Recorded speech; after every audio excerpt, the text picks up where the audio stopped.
A genética e os genes. Onde está o DNA em você? E seus genes têm alguma relação com esse DNA todo? Você sabia que se todo o DNA do seu corpo virasse um fio, teria um comprimento para ir e voltar 8.000 vezes até a Lua? O DNA é nosso material genético hereditário. Nossa verdadeira marca registrada é herdada de nossos pais, estando presente no núcleo de todas as nossas células. A genética é a área da biologia que estuda a transmissão do material genético ao longo das gerações, a natureza química do material genético e o seu modo de ação. Ela também abrange temas como o projeto Genoma Humano, a terapia genética, clonagem genética e o diagnóstico pré-natal. Esses assuntos têm causado grande polêmica em todas as áreas da sociedade, envolvendo questões religiosas, políticas, legais e éticas. Genético e Mendel. Uma das maiores contribuições para a genética foi dada por um cientista chamado Gregor Mendel, em um mosteiro na Áustria. Suas leis são a base de toda a genética até hoje. Mendel postulou que a transmissão dos caracteres hereditários era feita por fatores que se encontravam nos gametas. Ele chegou às suas conclusões antes mesmo de se conhecerem os cromossomos e os processos de divisão celular, a mitose e a meiose. Experimentos mostraram que cada gene é responsável pela síntese de uma enzima, e a alteração no gene pode provocar alteração na enzima que se forma. Outros estudos possibilitaram saber que as enzimas são proteínas especiais com atividade catalisadora, pois possuem a capacidade de acelerar a velocidade das reações. Porém, devemos cuidar porque toda enzima é uma proteína, mas nem toda proteína é uma enzima.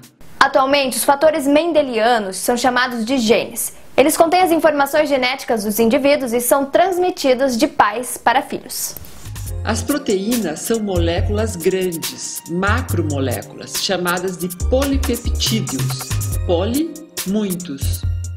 Atualmente, sabe que os genes não controlam diretamente a síntese de polipeptídeos no interior do núcleo. Assim, um gene pode ser definido como região do DNA que pode ser transcrita em uma molécula de RNA. Código genético.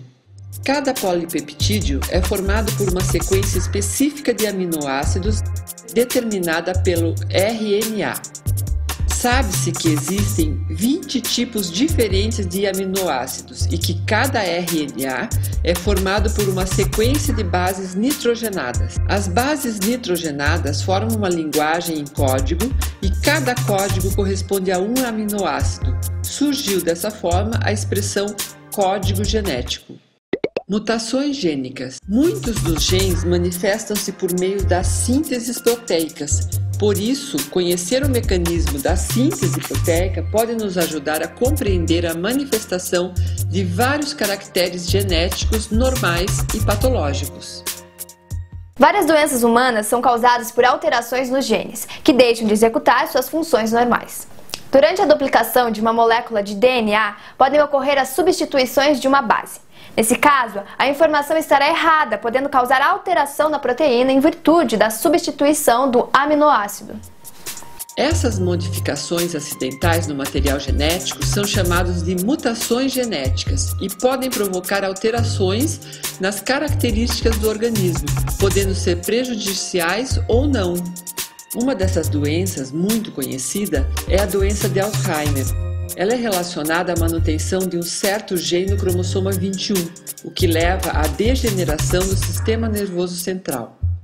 Inicialmente, há a perda progressiva da memória, terminando com uma profunda devastação do cérebro, levando o indivíduo à morte.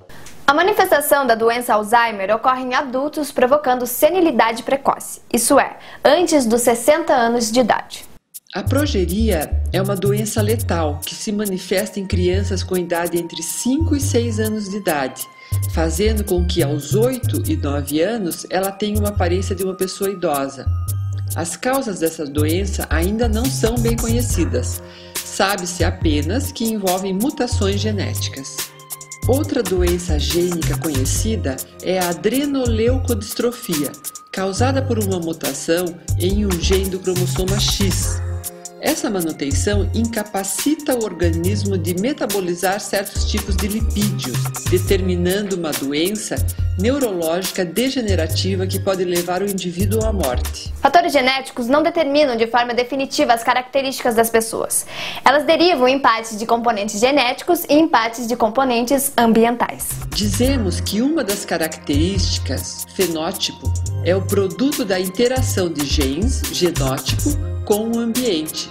Portanto, não é possível determinar com certeza absoluta como será o indivíduo somente a partir de seus genes. Por exemplo, temos a capacidade de falar, porém nosso idioma muda de acordo com o lugar onde vivemos. Os filhos herdam dos pais um certo genótipo que pode expressar-se por diferentes fenótipos, dependendo da interação com o meio. Em coelhos himalaios pode-se mudar a cor de seu pelo. Basta depilar uma parte do pelo e nessa região introduzir uma bolsa de gelo. A nova pelagem que surgirá será preta. Clonagem gênica. Produzidas por clonagem gênica, as milhares de cópias exatas do mesmo fragmento da molécula de DNA de um organismo ficam disponíveis para a identificação das sequências de base e para outros trabalhos da biologia molecular. Chamando-se dessa forma, vários trechos da molécula de DNA de uma espécie podem formar uma biblioteca de DNA. A produção de certos hormônios da espécie humana já tem sido realizada por meio de clonagem, e a insulina é um caso desses. Ele é um hormônio fundamental no metabolismo do açúcar e pode ser produzido por clonagem do gene humano em bactérias e estimulando para que entre em atividade. Dessa forma, produzem-se consideráveis quantidades de insulina, que depois será isolada e purificada para a utilização humana. Os indivíduos que não produzem a insulina possuem uma certa forma de diabetes. Para ter uma vida normal, é necessário que elas recebam doses adequadas de insulina aliada a uma dieta própria. A insulina produzida pela engenharia genética é idêntica à sintetizada pelo pâncreas humano. Esse fato é muito bom, pois elimina o risco de qualquer reação alérgica pelo diabético. Antes se utilizava a insulina extraída do pâncreas de animais de laboratórios, como ratos, bois, porcos e cavalos. Outro exemplo é o caso do hormônio do crescimento, somatropina, produzido pela glândula hipófise. Na ausência ou insuficiência desse hormônio, a criança não cresce adequadamente. Esse hormônio é produzido por bactérias que recebem o gene humano da somatropina e são clonadas em laboratório, de modo semelhante ao de produção da insulina. Podemos ver, dessa forma, a importância dos genes em nossas vidas e até melhorar a qualidade de vida de pessoas que possuem enfermidades em seus genes.